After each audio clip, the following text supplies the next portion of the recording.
Okay, so yun. At tuloy-tuloy pa rin po tayo naglalakad. Yan. Kanina tayo ay nasa Regalado. Tapos,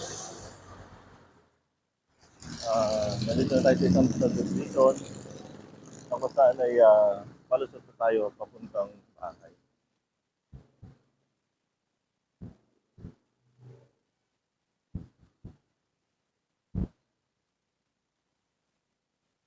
Medyo nihingal na po ako.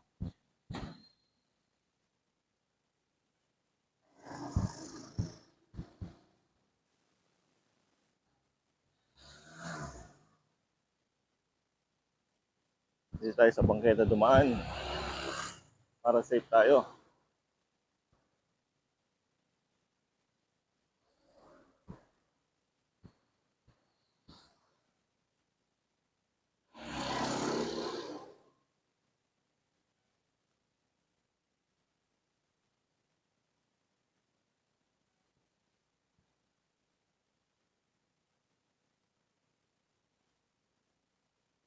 Medyo ano na, medyo makulimlim na po.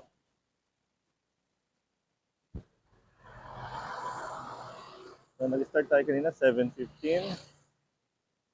Nung makalipat tayo sa subdivision dito ay 7:31 na.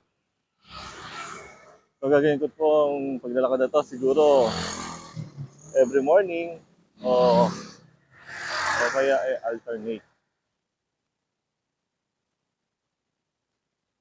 Kaya ayun.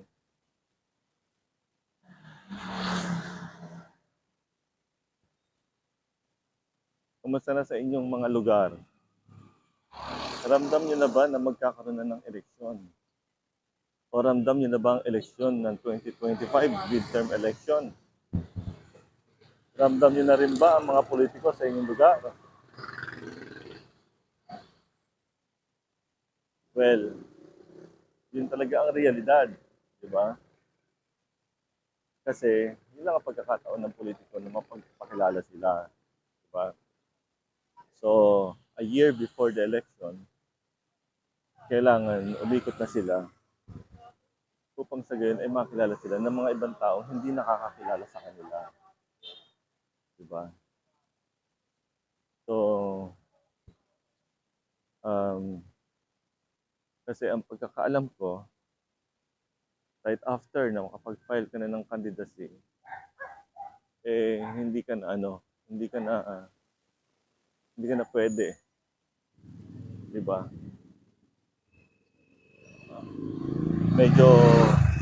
Medyo pautay-utay na lang, di ba? So yun.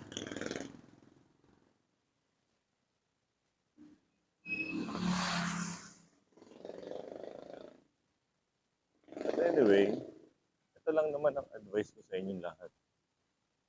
Ang eleksyon ay dapat tayo ay talagang nagpa-participate dahil una sa lahat, yan ay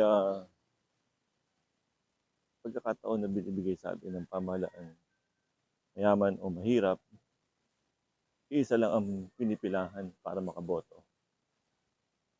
Okay? Kaya kung kayo ay boboto, piliin nyo yung tama.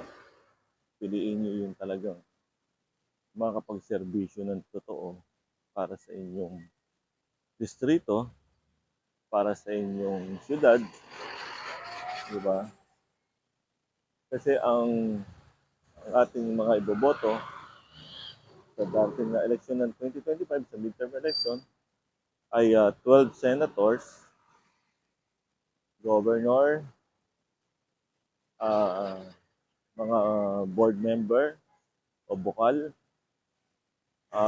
congressional district, at the same time yung mayor, vice mayor, at saka councilors. So, Ako naman ay pili kayo ng nararapat. No? Pumili kayo yung alam yung talagang nandiyan palagi para tumulong, tumugon para sa inyong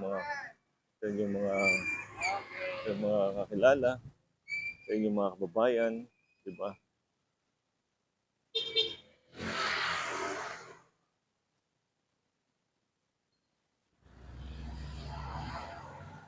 At the same time, um, tingnan nyo rin yung track record, di ba? Basahin nyo rin mabuti, pag-aralan nyo mabuti, kung nasaan na ba ang kalagayan nyo ngayon dito sa nanunungkulan sa inyong lugar. Di ba? Kaya yun.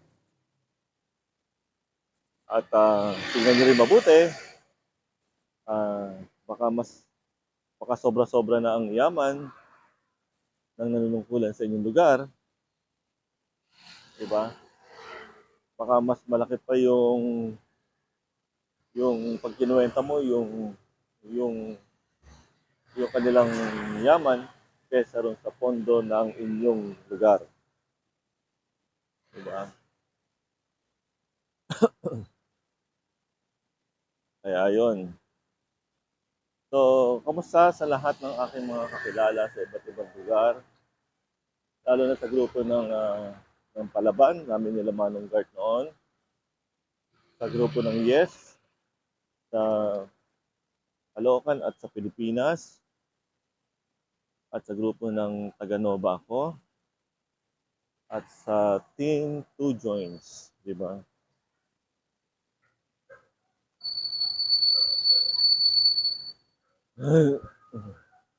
Bigay ako ng dighay. Effective, di ba? So, andito na tayo sa Novaliches District Center. Ang Novaliches District Center is tumatayo as City Hall Annex ng Quezon City. Ayan o. Okay, ito po ang Quezon City District Center. Yan. At natin nyo, marami ng tao po doon. Maaaring sila ay mga nag-a-apply ng mga services na ino-offer ng ating syudad.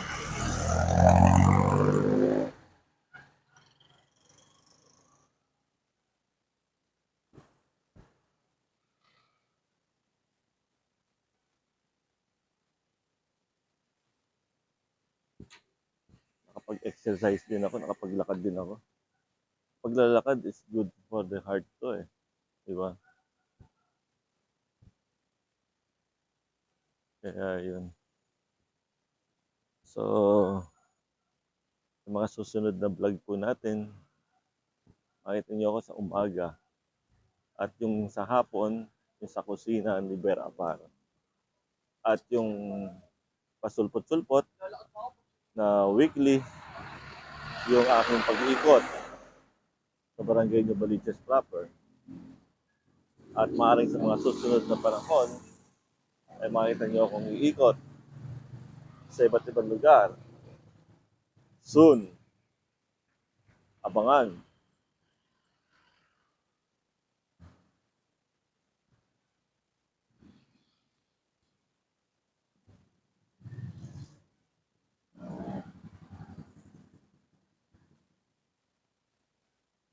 Okay.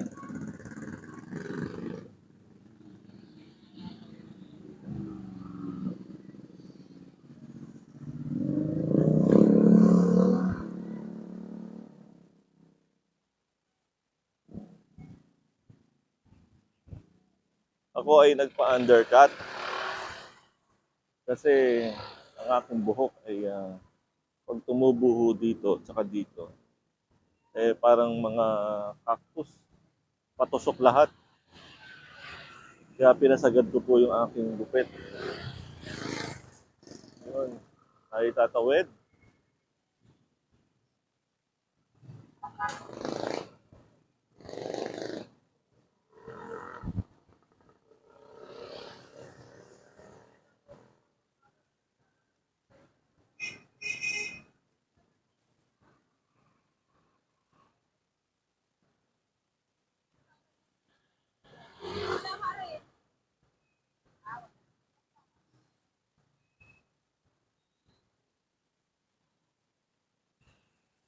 So ayan, malapit na po tayo lumabas sa subdivision.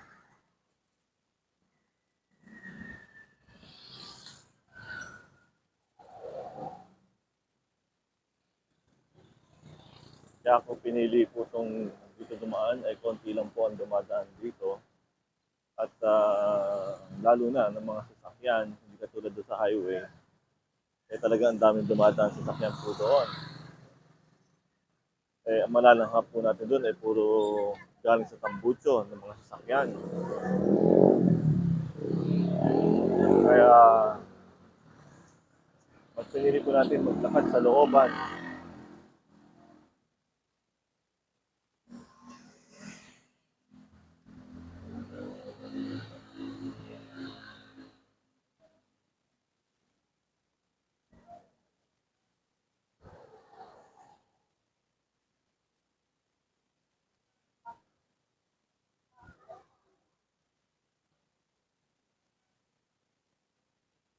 So yun, good morning sa lahat po ng kapanood ng ating video ngayon. At